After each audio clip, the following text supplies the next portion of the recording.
Everybody is a genius. But if you judge a fish by its ability to climb a tree, it will live its whole life believing it's stupid. Those are the words of Albert Einstein. Have you ever had a moment where you felt completely inadequate? For me, it had to do with songwriting. You see, I'm a musician. I've been playing guitar and singing for 16 years, but writing original music has always been very difficult. Well, several years ago, I was invited to participate in a Facebook songwriting challenge. And so you were supposed to write one song a month for 6 months, and I thought, that's a pretty low bar. Why don't I take part?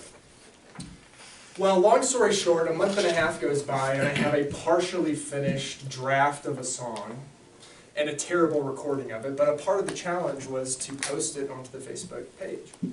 So I posted it on the page, and while I was on there, I noticed that a local high school student from my church who I had mentored was taking part in the challenge as well. And I noticed that he had already written 2 songs.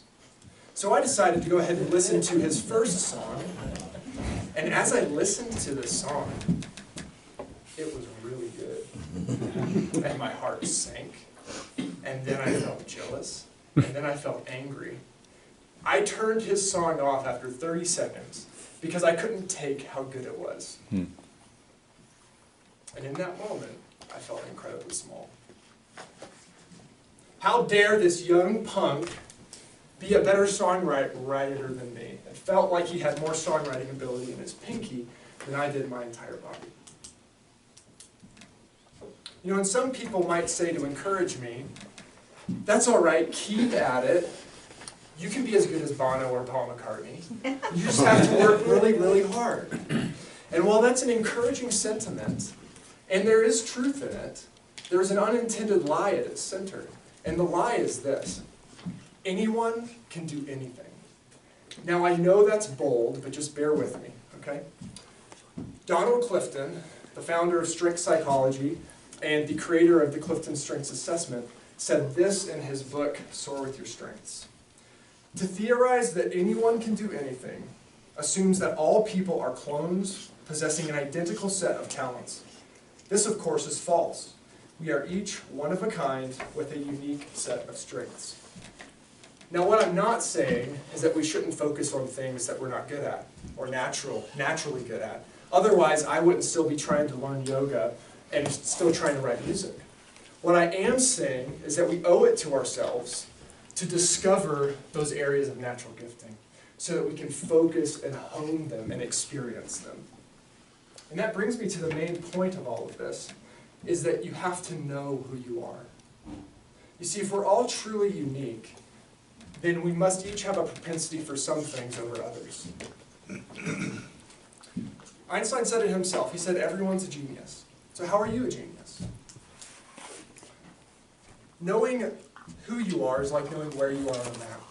And if you don't know where you are, you're going to have an extraordinarily difficult time getting where you want to go. When I was a kid, I looked up to my older brother Andrew.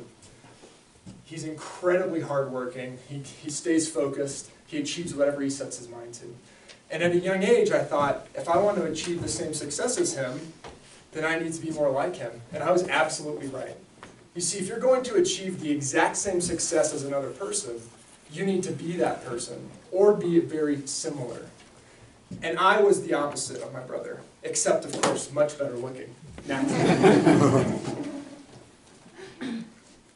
I quickly realized it was too hard to be him, so I decided to do what felt natural, and just decided to be me. We achieved similar success too. We both played football, we both got on the starting lineup, we both were in Boy Scouts, we both became Eagle Scouts, we both had good grades in high school and college, we both joined the military and became respected by our superiors, peers, and subordinates. And we did it our own ways. But the whole time I was carrying a heavy weight, and I was believing a lie. And the lie sounded something like this: it's good you've achieved these things, but until you achieve them like Andrew, you won't truly be strong. And reflecting on that, I realized that the greatest lie, the greatest threat to our own success is often the lies that we tell ourselves. Well, a few years ago, I was coached through my Clifton Strengths Assessment by my dad. For the first time, I had vocabulary to discover and explore my strengths. I finally realized that weight that I'd been carrying, and I was able to take it off my shoulders. And for the first time, I felt like I had a license to be me and to pour gasoline on that fire. Before we go, I'd like all of you to do something with me. Can you all close your eyes?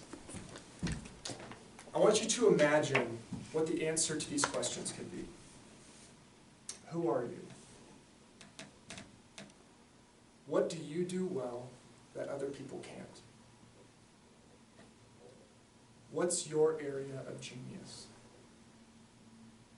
You can open your eyes. It's these areas of genius, your genius and my genius, that we have the greatest potential for exponential growth. And it all starts with knowing who you are. I've discovered how I'm wired.